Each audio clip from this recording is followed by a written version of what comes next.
early voting smashing records all across the country, especially in Florida. Democrats were reportedly ahead last week in terms of ballots already cast, but that edge has narrowed as of yesterday. Here with the reason there is such enthusiasm on the ground right now, Florida Congressman Colonel Michael Waltz, who joins us from the D.C. area. Colonel, good morning to you. Hey, good morning. What's going on in Florida? Well, every day that goes by, Steve, we are taking huge chunks out of the Democrats' vote-by-mail lead. That red wave is showing up with the early voting and absolutely is going to show up on Election Day. We can see how many high-propensity voters out there either still have their ballots that they're going to drop off in person or are going to show up in person and vote. And I think at the end of the day, we pull Florida out for the president.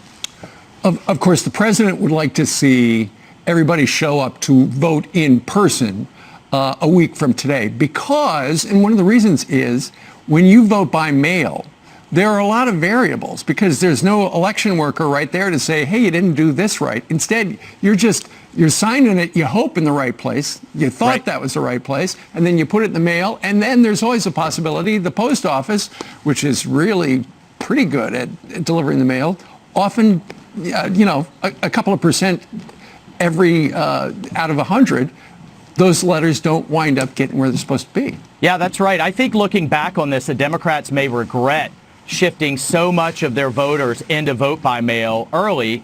Number one, they may be robbing from their day of, just cannibalizing that day of voting and pushing it into vote by mail. But number two, you tend to have much higher rejection rates or mistakes on the ballots with people doing it for the first time. They don't sign it at all. Right. They don't sign it the right way. They don't get it in the security envelope. But, if you're hovering around 5 to 8% rejected ballots where people make mistakes, that could be the difference. And at the end of the day, our voters are coming in to vote by person. Look, I want to be clear. If you're a Republican voter out there and you have that ballot, get it in one way or another. If you can't come in by person, please vote. But I think as a strategy, the Democrats may regret that.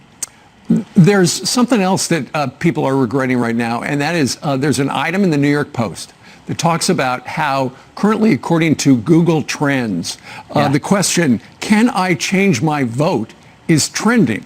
It's also trending with Hunter Biden. So you've got to do the math and you figure, well, people might be thinking, I wish I wouldn't have voted a certain way.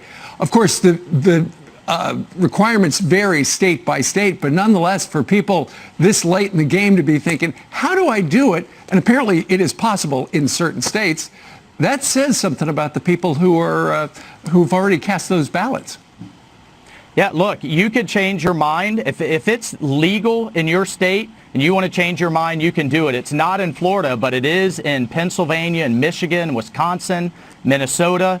And look, I want to about this Hunter Biden thing. This is not about Hunter. This is about Joe Biden and a family enterprise. I just spent a year on the China task force for how they're stealing their way to the top.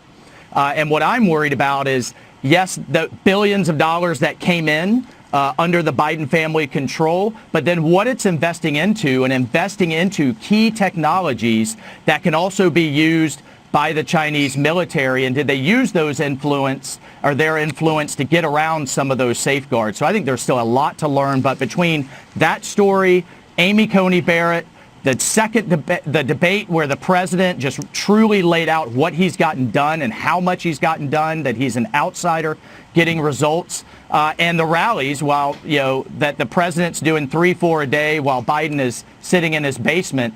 I think the president's bringing the case home, and he's going to stick the landing. Right. Plus, you've got the 2.5 million volunteers who are going to knock on every door they possibly can. That's right. Real quickly, Colonel, why are you in Washington, D.C. today? You've got an election a week from today. So I'm in D.C. today to honor and to bury a Green Beret Medal of Honor winner who was on the President's Secret Service detail and sadly died of cancer, but also to get the Medal of Honor for Alwyn Cashe, who would be the first African-American Medal of Honor winner since Vietnam. We got it passed unanimously out of the House, and I can't, for the life of me, get an answer of why the Senate won't pass this thing.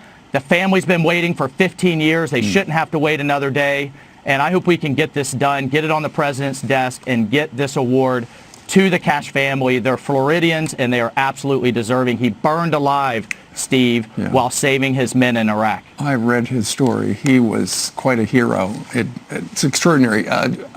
We'll see what happens with the Senate. Yeah, Steve, I pray it's not somebody playing politics with this, as it's not the time or the place for it. Indeed. Colonel, thank you very much for joining us today. All right, thanks so much. You bet.